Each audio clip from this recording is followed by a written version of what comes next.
Hello, YouTube fans, here again. And as you know, I went to see the 26 Masters of the Universe. So I thought I'd do this one, the Versus. So what I'm going to do is review the 1987 versus the 26 He-Man Masters of the Universe. So as you know, in 1983 there was an animated cartoon series, sold a lot of toy figures and so on. So in 85, sad to say, the series went bye-bye and they decided to do a movie version of Masters of the Universe. And some of the ideas were brilliant, they were really good, had really good ideas. But the worst thing was, it was by Tannen. Now, if anyone does not know about Tannen, it was a company what did a lot of B films, did a lot of Chuck Norris films, did a lot, and they wanted to go Hollywood at that point. They wanted to go Hollywood, and it was a bad time because Masters of the Universe, the 87 one at first, I do actually like the opening. As a offensive feel. I like Dolph Lundgren as He-Man, I like it with Slicing and Dicing, I like the fact he's in Eternia. But soon as he goes into America, New York, whatever, looking for his fucking keyboard thing, you got the dude from the TV show Friends, before Friends, with a boyfriend. I just felt that boy, it was shit. It was shit. I just felt they cheapened it in all fairness because do you want to see what did that better? Beastmaster 2, and even an adult film called Barbarian Queen, an adult film, did that better than this did. If you're going to have He-Man in that era, in the day when the film was out, in America or New York, fighting all this, have it in that one. If it's that successful, have it in the third one. I would have seen more Eternia, spaceships, laser ships, and all that, like what's in the animated cartoon. But because it was done by Tannen, they didn't have that much money at that point to do Eternia. And it's sad in one way, because in 87, Tannen got the rights to Superman 4, and they lowered the budget of Superman 4. That's why it looks cheap, which is very sad. It's the last time we ever see Christopher Reeve, may he rest. They lowered the money to make Masters of the Universe, and as it went on, the money went lower and lower and lower. That's why you see him in New York City. Now, we get to the 26 one when it comes to music. The original one, once I get to 26, I do like the fact that you do see him in more Eternia, a lot more in Eternia, and that's what I wanted. I want to see spaceships and all this. Now I get to the music. The music in the 26 one, I can't remember it. In all fairness, I cannot remember the music in the 26 one. It's forgettable. The only bit is at the end where you've got He-Man,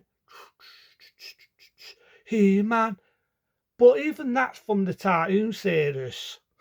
You know what I mean? That's fucking Turfest. That's fucking the Fowlerland. The music in the 87 one, I will give it its due because that's like fencer feel. You know, it starts off, it goes.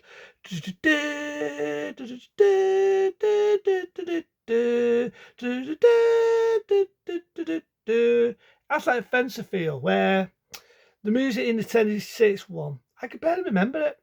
The only bit, right, I liked in the 26 one is when they use a bit of the Iron Dog. Even that's not its own beast because it's from Iron Dog. You know, the Princess of the Universe by Queen. You know, here we are, Princess of our Universe. That's the only bit I liked, apart from probably He-Man at the end. But even that, if I want to hear that, I'll just watch the animated cartoon. If I want to hear Princess of the Universe, I'll just watch Iron Dog. So even that's not its own beast. Now, speaking of beasts, remember the monster that works for Skeletor called the Beast? CGI in the 26 one. Too big, too bulky, too clumsy. I've got to admit, the actor with the makeup, I'll miss practical effects. The makeup, he looked scary. In the 87 one, he looked scary, and he was a fucking beast. He batters people, he slaps people about, he's frightening as fuck. He's a character you don't want to fuck with. The 26 one, you only see him a bit, and even then, big, bulky, CGI or tassel. So now we get to the actors of He-Man. I actually like Dolph Lundgren in the 87 one. A lot of people had problems. The company of Tannoon had problems with his accent. There's a lot of two reasons why Dolph Lundgren did not prize his role when they had ideas of doing this, but it never happened. One, I heard rumours that Tannoon didn't want him, so they didn't renew him. They didn't like his accent. They didn't like him at all and how he played He-Man. Another was Dolph Lundgren didn't want to do toy figures. He wanted to be typecasted doing a toy figure sort of hero. So he turned down the idea of this one. But it never got made anyway. And I'm kind of happy because I heard rumours they were going to have a surfer. A fucking surfer by He-Man. And that would have been made. But this lad, I don't mind him. I don't hate him. He's doing the best he can do. I just felt he was just too long, too much pity boy. But I do actually like the way they do make him whimper, make him a bit of a run and so on, and then it becomes He-Man nearly at the end. I do actually like that backdown story. And I do, that's one thing I do diff the 10/6 one something. The 10/6 one does have a backdown story of how Adam becomes He-Man. 87 one is automatically He-Man. He doesn't put his sword out, the power and all that. He's automatically He-Man all the way through it. And it's like I say, when you get the boy, it's more their story. The fucking keyboard thing. Now the only difference in the 10/6 one was it wasn't Stellator after the fucking magical thing like a keyboard. He was after the sword. But always got me that because in the animated cartoon, did Stellator already have one of them fucking sword things as well as a cane? If anyone ever remembers the cartoon, I probably maybe it isn't, maybe it is. Can anyone correct me? Did Stellator already have his own sword? I know he even had a panther thing at one point, but you know, I know I'm going too far there. Now we get to Stellator. I don't mind the one in the animated series. It's just like, it acts like that. With the most annoying voice ever. Evil Lynn, help me. His fucking voice is annoying, right? But Fantello in the 87 one, he ain't doing the scenery. He just feel a bit like he's doing Shakespeare here and there, but he's putting his heart into it. He really is making Stellator this really evil character, so on. And then also, the 10/6 one, I didn't mind the 10/6 one. He didn't have to sound like that with that annoying voice, what was in the animated series. He had a deeper voice. Yeah, there's bits where he's chewing the scenery, but he still makes it his own. He's still fighting. He's a character you don't want to mess with. So I actually like both of the Stellator. I like the fact the way Fantello played him in the 87 one. Same as I liked how he played Dracula in the 79 Dracula. And I also like the actor in the 10/6 one. I think they both played it good. Now we get to Evil Lynn. Evil Lynn in the 87 one, I think she was a lot more cooler. I think she was a lot more evil. She could manipulate that a bit of pretends to be the girl's mother to get that keyboard fucking thing. So I do give points for that. But I also like the Evil Lynn in the 10/6 one. I think she's a lot more faithful to how she was in the animated cartoon. The only bit that pissed me off is I don't ever remember her having blonde hair. But, you know, again, the Dana make it their own, so I can be fair on that. But, like I said, there's bits where she comes across evil. So I do actually like both the Evil Lynns.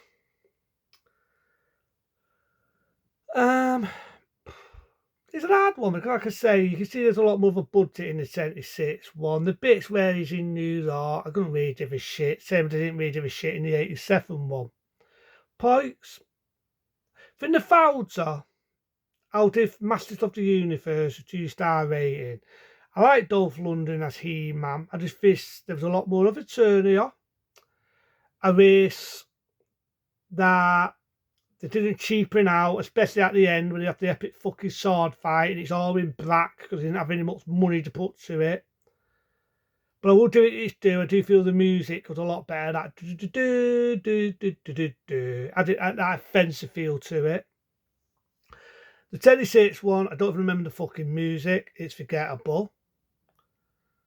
But I do feel there's a lot more of a budget. I like the fact there's a lot more of Eternia when you get past in the thousanders and the humour. I didn't really think the humour was needed. I do feel there's a lot more of Eternia in the 26 one.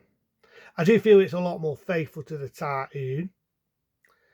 There's bits in it, but again, it's nostalgia. But I give it a 3-star rating because, believe it or not, like I said, I didn't mind it. I actually was going into this with low expectations when I went to see the 26 one. I was going to, but I was surprised. There were some good bits in it, so that's why I'm fair on that. But I like it for 2 different reasons. Masters of the Universe 87 one, I've got to admit, it hasn't aged well. But I don't mind it for a time waster and so on.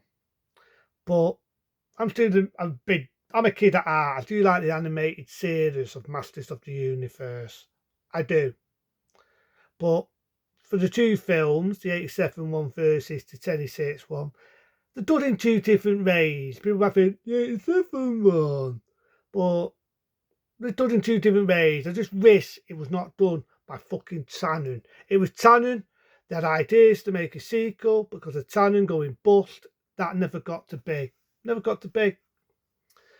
And it was, but this one, I like them both for 2 different reasons, but that's just me. I'm wrapping it on now, But that's Masters of the Universe, the 87 one, versus the 26 one.